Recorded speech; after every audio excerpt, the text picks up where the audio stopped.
treat me like one of your little butler imps? You can't just dismiss me like that. I mean, you royal fucks think you can do this every time. Like you can just play with our feelings because we're smaller and not as important. Well, I'm not letting you, bitch! Let's go! So, yeah. Stolas and Blitz's relationship has always been a bit jumbled, but this change has really rocked the fandom to its core. After years of rooting for this relationship, the two of them have finally been confronted with the consequences of not communicating. They're done. It's over. Or at least it's over for now. We all know they'll genuinely get back together soon. But with their breakup also came a fight. A messy fight that has left the fandom conflicted on who is truly in the right in this situation. Was it Stolas who shut down the moment Blitz mocked his feelings, or Blitz for snapping when Stolas disregarded his opinion? We won't know until we delve into what led to this point. So, let's discuss.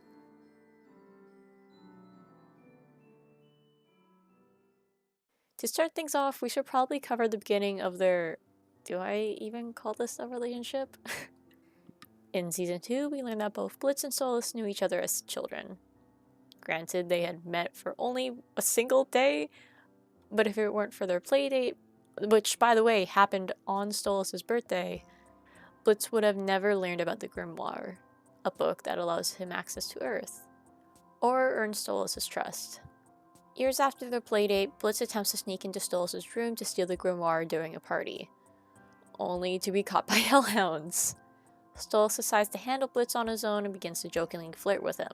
He clearly isn't expecting Blitz to reciprocate his gestures during the scene, and is very clearly flustered when he does, making him completely oblivious to the fact Blitz is trying to distract him while he steals the Grimoire. Blitz takes the act a little too far, successfully seducing Stolas and sleeping with him before running off with the Grimoire the next day. But not before accidentally alerting Stella, Stolas' arranged wife, of their night together. From here on out, Stolas proposes an arrangement to Blitz. He may keep the Grimoire in his possession and fulfill his duties if they sleep together once every full moon and return the Grimoire for the day so Stolas may fulfill his own duties. Blitz agrees and thus begins this strained relationship. A relationship that's already extremely toxic.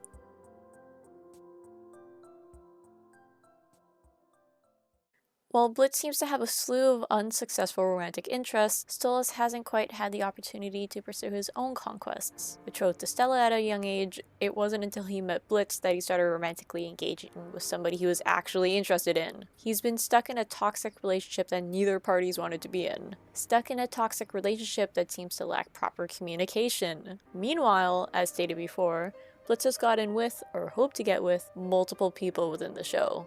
He's gone for RoboFizz, Verasica, Moxie, Millie, Striker, the actual Fizzaroli, Chaz, and of course, Stolas. But unlike Stolas, he's been in relationships, both platonic and romantic, where the other party genuinely cares about him. But ever since the explosion at the circus, he's seemed to close himself off. As stated by Verasica, she gave him his all and he simply just betrayed her. While Stolas longs for the loving embrace of a romantic relationship, Blitz fears it. He fears making the other person's life worse just by being in it, so he does his best to pull away no matter how much he cares about them.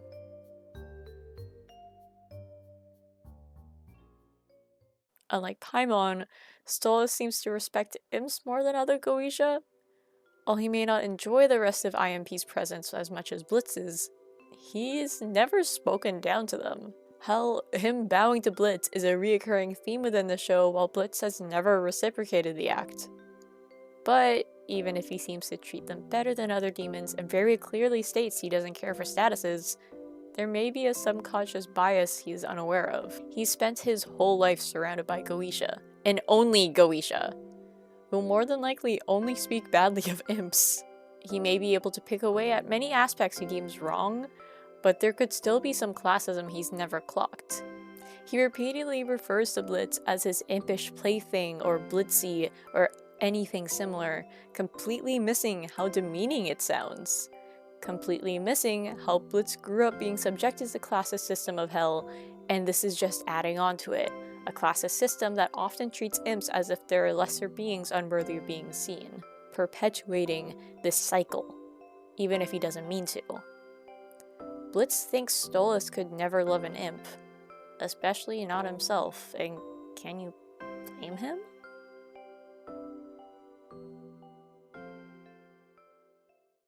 As Stolas and Blitz spend more time together, the more the two began to genuinely enjoy each other's company. They hung out post-tryst and took pictures while the other wasn't looking.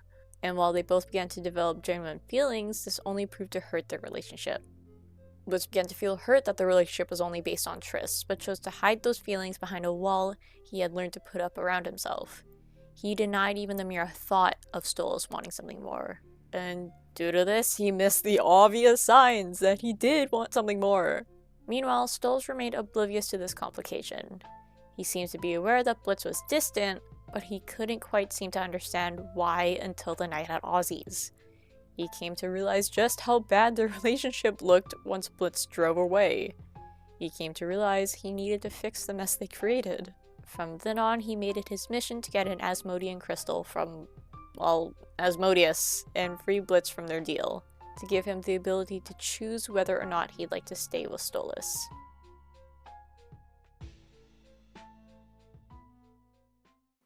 As with their usual full moon trysts, Stolas invites Blitz over to retrieve the grimoire. However, this time he's planning on spinning their narrative a little. Instead of sleeping together, Stolas finally offers Blitz an Asmodean crystal under his name. Earlier in the season, he had been able to ask a favor of Asmodeus, finally gaining the one key to freeing Blitz from their deal. At first, Blitz mistakes this gesture as a roleplay. He thinks Stolas is trying to shake things up and puts on a half-assed act to go along with it. Stolas is hurt by this, taking it as a rejection and attempts to leave. However, Blitz doesn't let him once he realizes Stolas is serious. He races after Stolas, grows agitated when he feels like he's being brushed off, and says something he very clearly regrets. Due to this, Stolas casts him out of the palace, officially breaking up. This fight was a mess. We have Stolas' inability to properly communicate with Blitz on full display, choosing to listen to his own doubts and turn away from the man he loves before he can get hurt any more than he already has been. Meanwhile, we have Blitz's own communication issues on full display.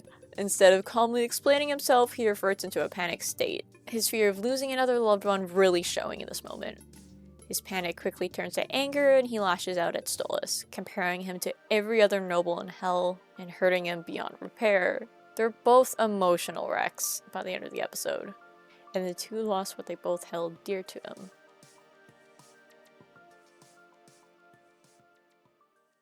So, who was in the wrong? Honestly, they both were. Blitz is a naturally closed-off person, which heavily affected their relationship in the long run. He mocked Stolas for implying he could hold feelings for him. He mocked what they both wanted and lashed out and insulted Stolas when he didn't get the reaction he was expecting. On the other hand, Stolas didn't handle the situation that well either. He knows Blitz is reserved. He knows how Blitz views their relationship. He knows Blitz, and yet he gave him next to no time to process his gift. Process the fact he's no longer in a verbal contract with Stolas. Process the fact that he and Stolas can just be together. They both fucked up, and that was inevitably the downfall of their relationship.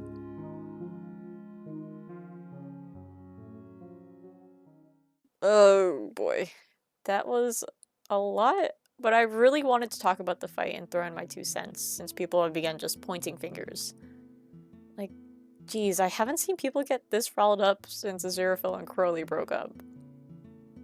No, actually that was worse. At least we won't have to wait that long before Stolitz interacts again. So, what do you think? Do you think one was more in the wrong than the other? Do you think one is completely innocent? Feel free to discuss in the comments. Anyways, I hope you enjoyed this little analysis. I hope it made sense, and I'll see you in the next video.